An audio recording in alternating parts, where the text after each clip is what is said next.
Morning student, today our topic is the postulate of the statical physics.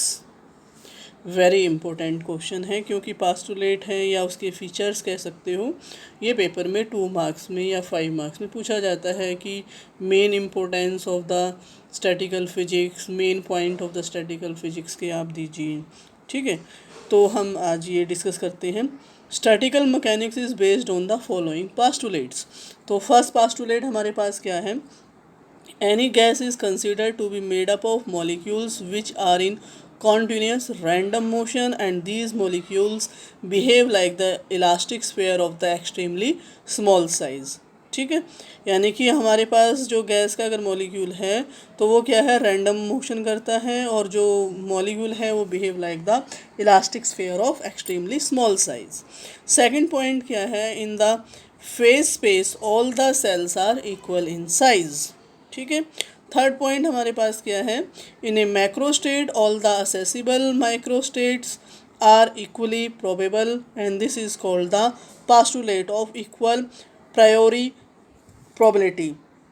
From this postulate, it follows the probability of occurrence of the given macro state is proportional to the number of micro state and that corresponding to that given macro state, and the probability that the system will proposes energy E is proportional to WE.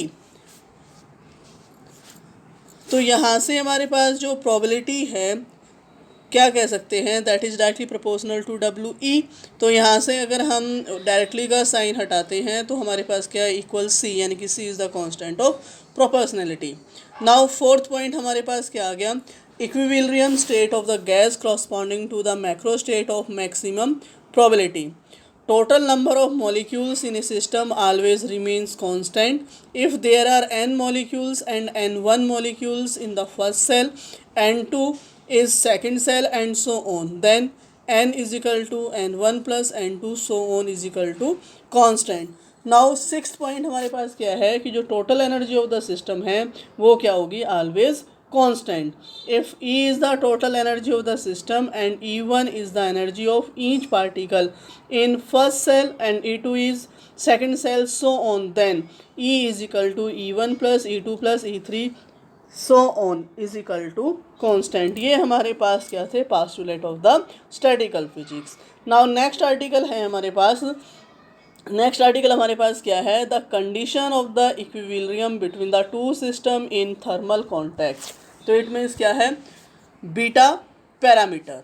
तो इसमें क्या है, हम क्या बात करेंगे कि अगर दो सिस्टम हैं उनको हम थर्मल कॉन्टैक्ट में रखें एक दूसरे के, they are capable of exchanging heat energy between them. It means क्या है कि अगर दो को अगर हम साथ रखते हैं तो कुछ क्वालिटीज़ एक की उसमें चली जाएंगी और दूसरे की उसमें चली जाएंगी, इनकी एक्सचेंज हो जाएगा। ठीक है, now consider the two system. हमने दो सिस्टम ले लिए हैं, उनका नाम हमने सिस्टम 1 और सिस्टम 2 रख दिया। तो उनके वॉल्यूम V1 और V2 हो गए, एनर्जी क्या हो गई? E1 और E2 हो गई। Their energy in the equilibrium state. तो total energy of the two system हमारे पास क्या होगी? E is equal to E1 plus E2। अगर हम E2 निकालें तो क्या होगा? E1 minus E1। ये हमारे पास फर्स्ट इक्वेशन हो गई। अब क्या है कि at the equilibrium state the system will have maximum energy. तो probability of the system first proposes energy E1 is given by क्या हो जाएगा? जैसे पास्टुलेट में हमने जो इक्वेशन बताई थी वही इक्वेशन यहाँ पर यूज़ हो रही है। PE1 is equal to K1 W1 E1।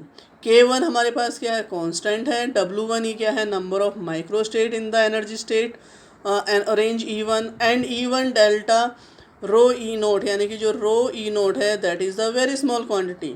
Similarly वे में हम क्या है? Probability of the system 1 proposes energy E2। इसी तरीके से E2 के लिए हम क्या लिख सकते हैं? That is PE2 is equal to K2 W2 E2। Composite the probability of the system 1 and 2 is the product of these two probabilities. तो यहाँ से क्या हो जाएगा? PE1 E2 is equal to K1 K2 W1 E1 W2 E2, यानी कि PE1 E2 is the maximum for the equilibrium state. ठीक है, तो टेकिंग द हम क्या कर लें, इसमें लॉग बोथ साइड ले लें। तो हमारे पास क्या हो जाएगा? E1 E2 is equal to log K1 plus log K2 plus log W1 E1 plus log W2 E2। अब हम क्या करें, इसको डिफ्रेंशिएट कर दें दोनों साइड। तो डिफ्रेंशिएट करेंगे तो हमारे पास इक्वेशन क्या आ जाएगी, log लेने के बाद यानी कि log हमने दोनों तरफ लिया तो यानी करली बाई ए कर ली, यानी कि हमने इसको log की फॉर्म में इस इक्वेशन को पुट कर लिया, यानी कि इस तरीके से रिटर्न कर दिया है।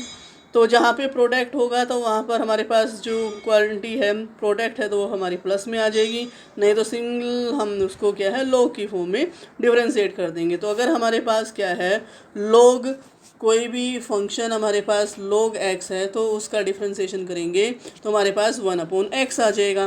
तो इसी तरीके से जैसे क्या है log k1 है तो log k1 है तो यहाँ से हमारे पास क्या हो जाएगा 1/k की फॉर्म में, यानी कि इसी तरीके से log k2 है तो हम डिफरेंशिएट करेंगे तो हमारे पास जो वैल्यू है वो इस फॉर्म में आएगी। तो हमारे पास जो इक्वेशन है करली बाई करली ई K1 करली बाई करली E2 K2, यानी कि डिफरेंशिएट विद E1 के साथ हमारा डिफरेंशिएट हो रहा है।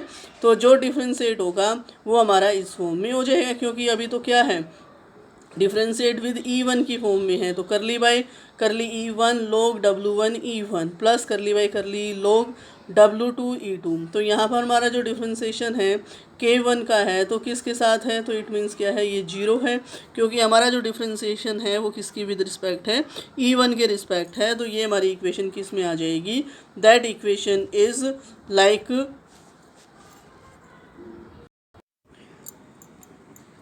हमारी जो इक्वेशन है वो इस फॉर्म में आ जाएगी 0 प्लस करली by curly E1 log W1 E1 करली by curly E2 log W2 E2 करली E2 बाई करली E1, यानी कि ये हमने क्या कर दिया डिफरेंशिएट कर दिया है। ठीक है, तो अब यहाँ से हमारे पास क्या है, इस इक्वेशन से अगर हम पीछे जो हमारे पास इक्वेशन थी इस इक्वेशन से हमारे पास क्या आ गई, ये इक्वेशन आ गई करली E2 करली E1 इजकल टू -1। तो हम इसको क्या करें, तो हमारे पास जो इक्वेशन है करली by curly E1 log W1 E1 minus करली by curly E2 log W2 E2 is equal to 0।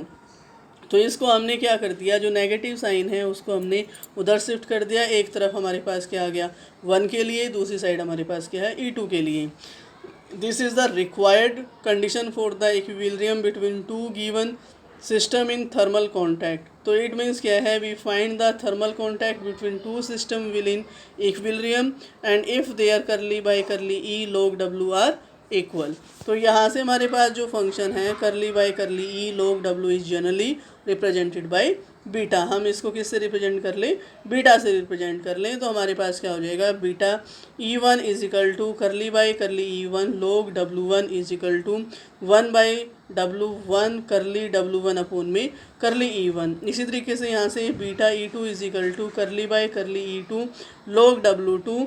तो यहाँ से 1 बाई W1 करली W2 by curly E2। It means beta is the dimension of the reciprocal energy and for the thermal equilibrium beta 1 is equal to beta 2।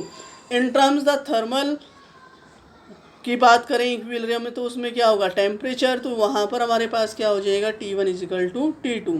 so from the statical mechanics we find the equality of the temperature means equality of beta parameter। it means 1 upon beta 1 is equal to K T1 and 1 upon beta 2 is equal to K T2 where K is constant of the proportionality and ये हमारे पास यहाँ पे very important है, यानी कि हमने जो parameters हमने जो बात की थी वही हमारे पास पैरामीटर हमने बीटा 1 और बीटा 2 के लिए निकाला है। यानी कि ये कंडीशन है, इट मीन्स क्या है equilibrium between two system in thermal contact, और वो हमने बाद में किसके लिए लिया है बीटा का नाम दिया है।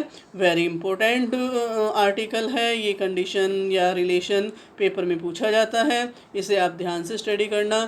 Thank you, have a nice day.